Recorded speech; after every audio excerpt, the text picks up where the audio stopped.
San Diego Comic-Con 2024 wrapped up recently.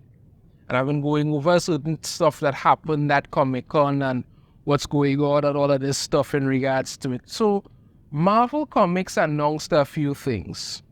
I want to go over 5 of those things that they announced, and it's not really good.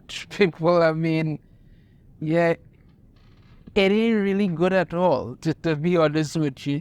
You kind of have to wonder what the hell Marvel is thinking at this point, but I guess they're going to do what they're going to do. So let's dive into this first one, because we're getting an all-new Spider-Girl. Because Spider-Boy wasn't enough, now we're getting Spider-Girl.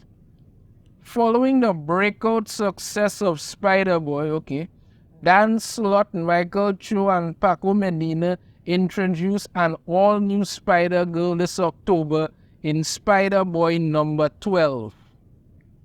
Yes, that's not going to be weird and creepy at all. Last year, Spider-Boy's startling debut took the comic book industry by storm, selling out multiple printings that led to his own smash hit solo series. So this is all from Marvel official site. I'm reading this. Just announced it when they announced it at San Diego Comic-Con. They're going to be introducing an all-new Spider-Girl this October. Debuting in Spider-Boy number 12, Slott and designer artist Michael Cho created the new Spider hero that superstar artist Paco Medina will take through her first on-page adventure. Spider-Girl's mysterious backstory will supersede even Spider-Boy's shocking origin.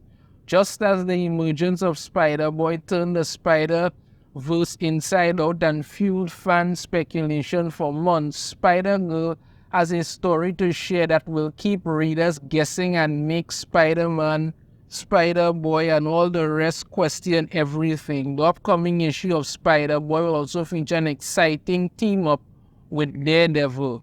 The all-new Spider-Girl, after the recent status quo shake-up, Spider-Boy's life will never really be the same again. In light of what happened, maybe it's time for Bailey Briggs, that's Spider-Boy's name, Bailey Briggs, to be someone else's sidekick. Get ready, Daredevil, because here comes the boy without fear. Also in the issue, find out what Bullseye has to do with it also. He's gone to latch on to Daredevil now to hang around him. So this is the all-new Spider-Girl. The outfit looks stupid. There's no other way to look stupid. I think she has like spider shurikens or something here. You could tell she's with the pigtails there, Maybe she might be something or not, I don't know, or some kind of bracelet or that, and sneakers, a full body suit, and that's what you're doing. Also, the Spider-Boy thing here. I've never liked the Spider-Boy outfit. I think it looks stupid, and he's with Daredevil, and then you have another one with Spider-Girl here and Spider-Boy in the back. My thing in regards to this whole Spider-Boy, Spider-Girl thing, you keep wanting to do it. You understand me? You keep wanting to come up with Spider-Boy. Some people have read it and they say it's okay, it's not bad, and the other. Now you're bringing in Spider-Girl. Look at it. Like Dan Slott now, like he could only write Spider-Man and Spider-Boy and things like that. That's all he could do now. That's literally all he could do. Because when he isn't on Twitter attacking people, you understand me? He's not turning in his work and all that stuff, but this is what he's doing. So now apparently Dan Slott could only write Spider-Man and Spider-Man related things. That's it. I'm not digging this Spider-Girl thing. This outfit looks ridiculous. This whole Spider-Girl concept looks ridiculous. They look really, really ridiculous. But that's one. We also have something else. You remember that time variance authority from Deadpool and Wolverine? Well, apparently now they're going to be in the comics because stuff. The Time Variance Authority is under new management. This December, behold the adventures of the agency tasked with upholding the time stream in TVA. Right?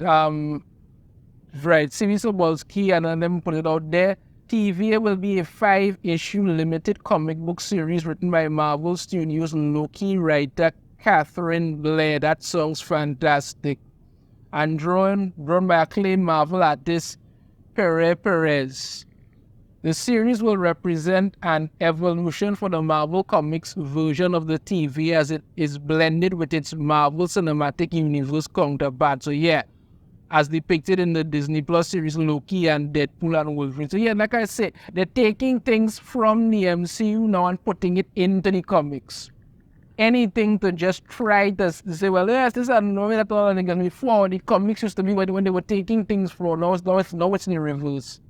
The series will mark the Marvel Comics debut of various MCU characters, including breakout Loki star Miss Minutes. Yes. Again, MCU influencing the comics. The mysterious, all-knowing entity who keeps the TVA ticking like clockwork will recruit a new band of heroes charged with monitoring and regulating all realities and timelines. Join Ghost Spider because apparently, Spider-Gwen now Ghost Spider has nothing else to do with her life, so they're doing this. And other universe-displaced entities, including Captain Carter. How is Captain Carter displaced? I don't know. A heartbroken Remy Lobo. Oh, Jesus Christ, what problems he and Rogue get into again? It's ridiculous at this point, man. A heartbroken Remy Lobo. What problems he and Rogue get into? They went to start their own X-Men thing and you try to tell me a heartbroken Remy Lobo. For God's sakes, man, he and Rogue was in a good place. Leave it at that now. No, must be he and Rogue in some problems again. And more as they're sent through the multiverse on vital missions to repair wild temporal anomalies and keep reality itself from shattering.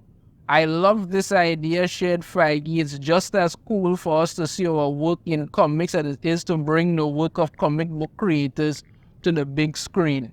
So yeah, this is them here. Like I say, we have Ghost Spider, we have Captain Carter, we have Remy Lobo who needs a shave and stuff. Rest of other people here, I don't know what these things are supposed to be. And this is the Time Variance Authority. When it be a 5-issue miniseries, when nobody reads it, but it's going to be like, okay, because apparently Ghost Spider has nothing else to do with her life more than hang around and just creep people out. That's it. God, I tell you, but yeah. Also that we learned is that we're going to have West Coast Avengers and Ultron is going to be in it. Yep. Right. This among the series that announced was West Coast Avengers, where writer Jerry Duggan and artist Danny Kim fire up this iconic team with a superstar lineup of Earth's mightiest heroes, including a seemingly redeemed Ultron. Ultron returns redeemed. Iron Man and War Machine have put together a new team of Avengers, one that includes villains seeking a path to redemption. Their case study, Ultron, who against all odds seems to be walking the straight and narrow for now. But does the success of one guarantee the success of all? Spider-Woman and Firestar have their doubts, and can any amount of heroics really absolve Ultron of his past? Now, this is not a terrible idea, and I'll tell you why. Because if you have Iron Man and War Machine, people will want to see that. If you did an Iron Man and War Machine comic, people would line up for that. Because we haven't gotten a good Iron Man and War Machine comic in a while. Seeing the two of them do something not bad. The idea of a West Coast Avengers isn't a bad idea either. We haven't seen, Spider-Woman do anything of any note in a while. Firestar came up from that whole X-Men Krakoa nonsense that they were doing over there that nobody wants to talk about. And now we have a redeemed Ultron and supervillains that they're going to be redeeming and all of that. It may seem like a good idea to me, or just some things about it might seem interesting, but I just think personally, if they had done an Iron Man and War Machine team-up book, that would really sell. I think that's what people want to see. We haven't seen a really good Iron Man and War Machine team up in a long time.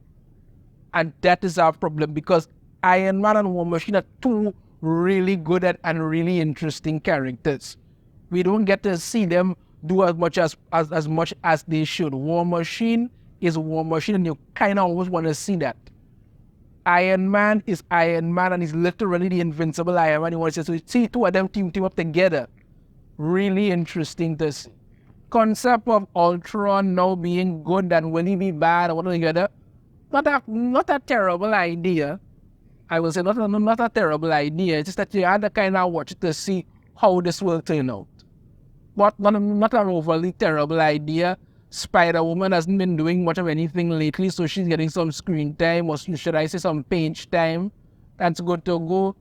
Firestar came out from the X-Men thing, kind of up in the air there, but the idea and concept isn't bad. I'm just saying I would have preferred Iron Man and War Machine team up. Look, I think that would have really sold it. We also got some news about Psylocke. Right. Psylocke, this new Psylocke solo series is going to be written by Alyssa Wong, because why not? Launching in November, Psylocke will be written by Alyssa Wong, known for them, because she had that whole them crap, acclaimed work on Star Wars Dr. Aphra. Oh, you mean where she literally bragged that she was trying to turn all of Star Wars queer? Yeah, that's what Dr. Aphra was. That what Star Wars Dr. Aphra was. She literally bragged that she was trying to turn all of Star Wars queer. That's what she did. She literally said that. She literally bragged that she was trying to do that.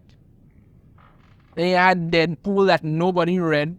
You understand me? And the thing is going to be drawn by rising star Vincenzo Garuta, all that, right? Psylocke will tie into the character status quo established in Jed McKay and Ryan Stegman's X-Men #1, where she lends her deadly expertise to Cyclops' team of X-Men operating out of Alaska. However, there are missions that aren't suitable for the X-Men and require Psylocke to embrace the teachings of her dark past. Yeah. After taking on the mantle of Psylocke, Quanon became one of Krakoa's breakout stars in titles like Hellions and Uncanny Avengers. Now the telepathic and telekinetic ninja goes solo in titles like Hellions and Uncanny Avengers. I don't know what them was reading, but okay. Now the telepathic and telekinetic ninja goes solo. Her upcoming adventures feature appearances by her lover Grey Crow, shed light on her brutal upbringing with the Hand, and introduce a twisted supervillain called the Taxonomist, I guess. She was made for violence, trained to be an assassin since birth. Quanon chose to be an X-Men, but there are still some jobs too dirty for the X-Men, and some parts have to be walked alone. When the mission is brutal, Psylocke unleashes her blades to punish those who prey on mutants. Exploring out of the pages of X-Men, joins Psylocke in the underbelly of the Marvel Universe, carving out her own place in a world I would rather see her under control. So yeah, we get in this, and the fact that it's written by Alyssa Wong is not filling anybody, especially me, with any kind of hope for what's going to happen, because Alyssa Wong is one of those writers who insists on injecting herself and her own crap into everything. What she did with Captain Marvel was a clear example. She couldn't make Captain Marvel gay, probably wanted to, couldn't do that, but then introduced this new psychic who that basically a self-insert of herself, who of course must be gay, and just ruined the book running along. I don't even know what the hell it was about. They cancelled it the other day, because that's what keeps happening when it comes to Captain Marvel. Nobody reads the thing and they just cancel it, and they just look at it and say, well, shit happens, and moves on. That's it. So yeah, I have no interest in whatever she's going to be writing here. This is Psylocke. This is how Psylocke is. As I know Psylocke badass, Psylocke and stuff. This is Psylocke. I don't know what Alyssa Wong is going to be writing, but it does not It does not feel like this is going to turn out to be good to me at all. Really doesn't. And of course, to finish up, Laura Kinney Wolverine, who was once X-23, but no, let's turn her into Wolverine now and keep saying she's Wolverine and hope that's going to catch on, because that worked so well with Miles Morales. Following the fall of Krakoa, mutants are hated, feared, mistrusted, and manipulated more than ever. Their only hope is Laura Kinney Wolverine. Always have to, it's the same thing like with Miles Morales. They always have to say Miles Morales Spider-Man, Laura Kinney Wolverine. She is not Wolverine. She'll never be Wolverine. There's only one Wolverine. Stop trying to push this. It does not work. When she was X-23, that was fine. That was fine. X-23 was actually somewhat interesting as a character as X-23. She was a clone of Wolverine, and they turned around and say, oh, she's not a clone, she's really his daughter, all kind of nonsense. But she was interesting as they said, leave her as X-23. No, you insist she must be Wolverine, give her this god-awful looking outfit, and then send her out there like Rose was a champion because she's suddenly Wolverine with breasts. Ay, boy. Yeah. The new series will see Wolverine. Well, it's going to be written by Erica Schultz. So yeah, that's something. The new series will see Wolverine enter the darkest corners of the Marvel Universe, places that neither the X-Men nor her friends in NYX would dare go. Oh God, NYX. To defend mutants who can't defend themselves. Her violent methods and unstoppable determination make her a one-mutant army, striking fear in those that take advantage of her kind. But as her reputation grows and more mutants in need to turn to her, she may just find herself a target as well. Mission so dire, Wolverine must go it alone. Wolverine takes the fight to those who stand as enemies of mutant kind. Laura Kinney was bred to be the ultimate assassin as X-23. She's long left that life behind, but as she encounters mutants being forced to use their powers against their will, Wolverine takes it upon herself to right these wrongs, no matter who stands in her way. Join Wolverine as she embarks on missions abroad, ready to fight the mutant oppressors wherever they may hide. Laura Kinney Wolverine. She's not Wolverine. This outfit looks ridiculous. When she was X-23, she was bearable. This is just stupid. That's it. This is just absolutely stupid. And they wanted to say Laura Kinney Wolverine. Like this is supposed to, you're trying to make it seem like she is Wolverine. It's never going to happen. It's never going to happen. There's only one Wolverine. There's always only been Wolverine. There's always only ever going to be one Wolverine. All you're doing is just making an ass of yourself when you do this. But this is what we're getting.